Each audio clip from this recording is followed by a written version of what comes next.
and Live Hope are live to entertain you and inspire you.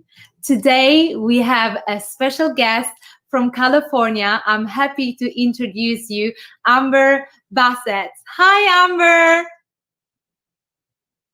Thank you so much for having me on today. Thank you. Hi, how are you? I'm really good. Yeah, I'm great. Can you tell us a bit more about your background, please? Sure. Yeah, I grew up in Ventura, but I'm originally from Santa Ynez, the Chumash tribe there. And I graduated in '05 from Art Center College of Design. And about a year or so after that, decided I wanted to use my skills as an artist for thinking about strategic change. What about your background as an artist? Can you tell us a bit more about that? Sure. Yeah. I graduated in illustration, and I exhibited as a modern surrealist slash expressionist type of work. I love watercolor, layers of watercolor, um, oil paint. I've done some polymer clay work before, and yeah. I know that you are live with us today because you have a fantastic project that you want to share with us, and I know you have a video. Shall we watch it together? Yes. Thank you.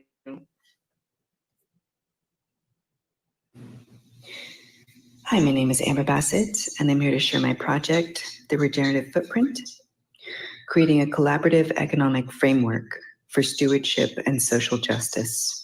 Regenerativefootprint.org is where you can find out more about my research project. Thank you. What is the regenerative footprint? A plural field of incentives and strategies which restores the biosphere through an allied network of collaborations. A collective network engaged in the stewardship of economies, ecologies, and societies.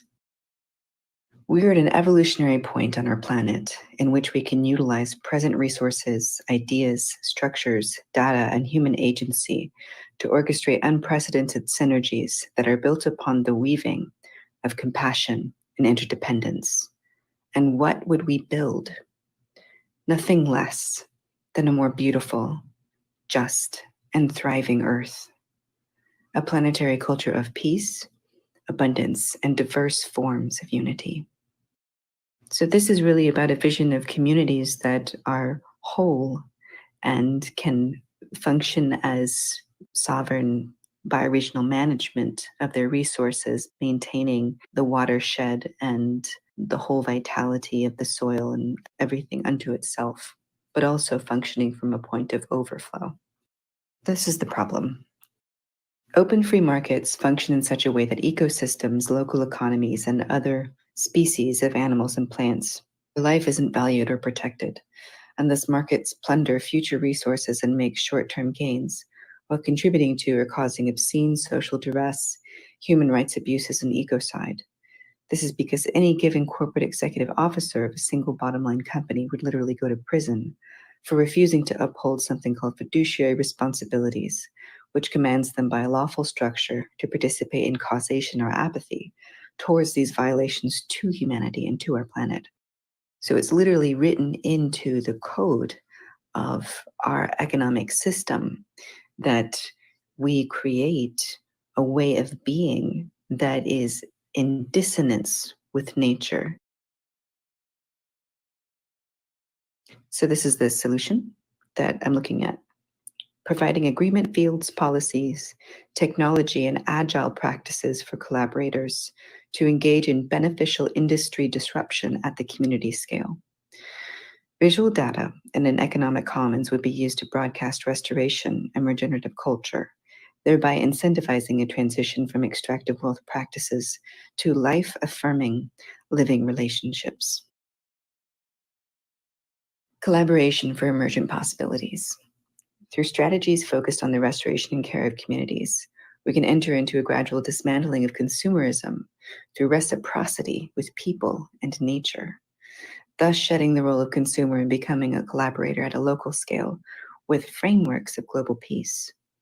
Any economic act can become a force of benefit in restructuring business as usual through transparent supply chains using the regenerative culture here, the embodiment of which means multiple leverage points of restorative justice, rights of nature, cooperative relationships, social entrepreneurship, and carbon sequestration, just to name a few examples. Such transparency would be made possible by the visual data broadcast of restored ecologies, communities, emission drawdown, experiences, and equity types in circulation happening in real time. This is an example of how a peace program might function. A transformed company, let's use the fashion industry as an example, could make the switch from virgin polyester to hemp, focus on restoring the soil through biodynamic farm management while drawing down carbon, sequestering water, relocalizing production at a county-wide service scale, using their workplaces after hours for skill share and certification, hosting live-work student internships for fashion, and employing BIPOC individuals who are matriculating back into society after having previously been incarcerated on marijuana charges. A single company, just one company, could enact a spectrum of stewardship by distributing a shared goal or vision with every member impacted or benefited at every junction of its supply chain only because the consumers disbanded their function in exchange for something more exciting, a world that works for everyone. Functional overview: peace programs, economic commons, a voting system, and then financing through the actual product itself through mobile access, mobile download. The levels of accessibility from the individual scale to the community scale, and then the larger meta scale. So free usage on desktop, and then change roundups from debit usage for crowdfunding stewardship. This is if you wanted to connect it to your debit card, then you could manage your own holistic portfolio through micro investments that way. And then the app would be used also at the community scale to look at and manage what needs to happen in terms of transforming from a degradational wealth practice to a regenerative life practice in terms of a collective community or at the citywide scale. And then lastly, the business participants. This is for, this can be any kind of entity. This can be a university, a coalition, a cooperative, a research firm. Basically, any entity can work in collaboration with others. Intergenerational equity. The sacred network of living and unified relationships called the biosphere, including innate wealth is shared throughout time in the form of clean air, pure water, healthy soils, untampered codices of DNA, and a united humanity. This form of equity is what would unite or unifies groups and individuals in this system as the framework successfully facilitates the restoration of the biosphere. A flowchart of transactions are then mapped on a visual data chart that depicts a spectrum of colors that represent experiences, transactions, equity types, peace programs, restorative justice, emission drawdowns, social entrepreneurship, beneficial community impacts, reparations, and other notable broadcasts reflecting advancements in a unified planetary peace culture. How do you wage peace in a system that is at war with nature? The economic system we have now, it functions with unchecked growth. It functions basically like cancer, is what we call that in nature. So what does checked growth look like? And nature also provides an answer for this too, and it shows up as the Fibonacci sequence. So at a community scale, how would the system navigate risk factors and then expand? I'm proposing weaving in dynamic governance with peer-to-peer networks at the community scale, but also at the individual scale. We can look at the Fibonacci sequence in terms of benchmarks in which we can expand and move at the speed of trust rather than the speed of unchecked growth. If our current systems in place create friction for the application of beneficial action, then questions resulting from challenging outdated conventions based on scarcity and competition can be brought to the surface. And such a process is not based on the destruction of those previous conventions, but rather using their deconstruction to outmodel extractive wealth. So the center orange line is value that's barter, and the little dots represent forms of exchange that you're whether you're getting something or giving something, but it's ebb and flow rather than accumulation, rather than stagnant wealth that gets accumulated without being circulated. And so that our labor is not the only thing that is in circulation. You can check this out later. I'm just going to go through it. And what are the main functions and benefits of the system? Social and ecological accountability, internalization of the costs of production, diverse forms of experiences and participation. And then hoarding and debt is not permitted by design, because hoarding at the other end, hoarded wealth, is a form of scarcity. It's just at the opposite end from poverty. And lastly, these are individual data flow charts on a lunar year cycle, which cumulatively feed into the global ecosocial map called HUES, or Human Unified Energy Stream. So the depictions on the right, those are individual equity charts. The little lines on the outside of different colors, those different colors represent different forms of equity, participation in different programs. And then if you, let's say you were really involved with one particular group or one particular cause, you might want to keep that cause or badge as your profile pic. And each line and their thicknesses feed into the larger, the meta scale, the global scale, so that we can see, okay, we need more of this here, we need more of that over here. And the goal basically is to go purple all the way. You see that little lavender zigzag line? It's basically looking to create that ring, go all the way around purple is the goal, meaning that we've outmodeled extractive wealth. We're seeing overlaps of care and stewardship that goes and wraps around the planet. Thank you so much for checking this out. And I just want to leave you with this thought. If you've come here to help me, you're wasting your time. But if my liberation is bound up with your own, then let us work together. This work is really about saying, I will no longer be complicit in systems of apathy or oppression. And it is part of my humanity to participate in whatever small or larger act of liberation that I can, or that we can. It is a generative and generous process of becoming. Thank you so much for checking this out. You can find more about what we do at regenerativefootprint.org. Thanks so much. Thank you, Amber, for sharing this with us. No problem. Thank you. Thanks for having me on so I can talk about it. So tell me, what origins did this work have for you? How did you move from a background in design as an artist to this research and framework? Sure. Yeah. So I began as an artist, and I was able to get my degree because of my tribe supporting me in that process. And about a year afterwards, I had a couple of spiritual crises where I felt that I had bought into a notion of success that was independent. I was successful in some regards, but unsuccessful in terms of there was no community. There was no sense of being dynamic as a person in responding to the challenges that we face as a species. And so this work came about by artistic inquiry in some regard too. I know that for many of us, it's difficult to imagine a world without money. What is your response to those who firmly stand by the convention of currencies and as an economic critique on what you're proposing? Sure. Yeah. Well, what I'm proposing is, first of all, this work is more of a synthesis of ideas that I've been noticing as emergent.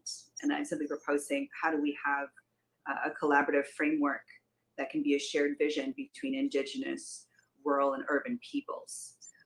So some of these concepts are based on local currency systems, social autopoiesis, emergent strategy, even with Adrienne Marie Brown, that sort of thing. So how do we have a framework of, but where money comes in is as a commons. I'm not saying down with money. I'm just saying, how do we have money that's in circulation consciously with other forms of shared equity types? In this work, you mentioned peace programs as concepts that are agile. Can you dig in a bit further on that and more about how they can be used as contracts between entities? Sure. Yeah, a concept can stand on its own, or it can be used as a contract between multiple forms of entities. For example, one entity or one organization might have a great perspective for offering consultation or oversight, ethical oversight, while another one might have, another business or entity might have the transportation and communications frameworks for making some of these ideas happen. In terms of peace, though, peace is a state of being, but so is inspiration. And so as artists, we're able to communicate inspiration into expression. And I feel that it's possible to do the same thing with the inner resonance of peace. If someone called you tomorrow and said they wanted to start one of these peace programs, which one would you be talking to them about? Confinity. Confinity, yeah. It means infinite kinship with all life. And it's an education cooperative program. I'm seeing now already some of the challenges that people are facing. I saw an article come out the other day even that was like, you can either have a job or you can have a child, but you can't have both. And so with the emergence of these education pods that are just happening now, the challenge is how do we have children re-engage in their education process that aren't creating more disparity and more polarity even, or differences in class and race even. So really, Confinity is looking at how do we end the school to prison pipeline? How do we end the process of, or evolve the process of education that is, it needs to be decolonized. It really does. So Confinity is really about that and having an overview of looking at different forms of education that are working in the planet right now.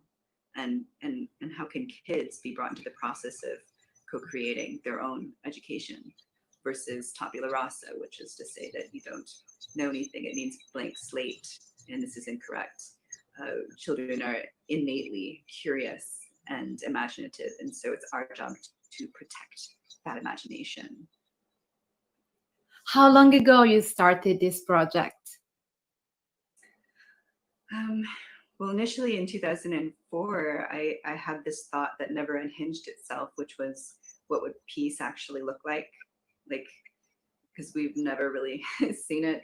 I mean, we still have wars going on. And after I had the series of spiritual crises, and I was looking at my role in this world, this was the only thing that was left. So the work kind of emerged organically, and also out of a sense of responsibility to my ancestors, that have given me so much, and I never forget the concept of living for 7 generations without harm, and that I still carry the legacy of that care in my own life. So. What do you imagine for the future of our planet? How do you want to see it? What do you hope? Well, I imagine that we will collectively be in the process of dreaming and evolving our next evolutionary leap in consciousness, really. So it's going to be a co-creative experience. But also I imagine that there would be a transition from the experience of time, like clock time, to time as a sentient medium, to know, perceive, and express the joy of being and beingness, rather than got to get to somewhere to pay the bills and, living on clock time. So moving from clock time to synchronicity to joy. Like, I want to participate in a kind of society where the food that I'm eating was made in bowls by people who were there because they wanted to be there, not because they had a mortgage to pay. They were there because, it's almost an act of flow or an act of self-realization. Amber, thank you so much for sharing this project with us. It's so in line with the message of Planet Gliss and Live Hope. Shall we remind everyone, if they want to know more, where they can go? Sure. You can go to my site, regenerativefootprint.org, to check it out. Or you can follow me on Instagram, IG, at RGFootprint. So, yeah. Thank you so much for having me. I appreciate it immensely.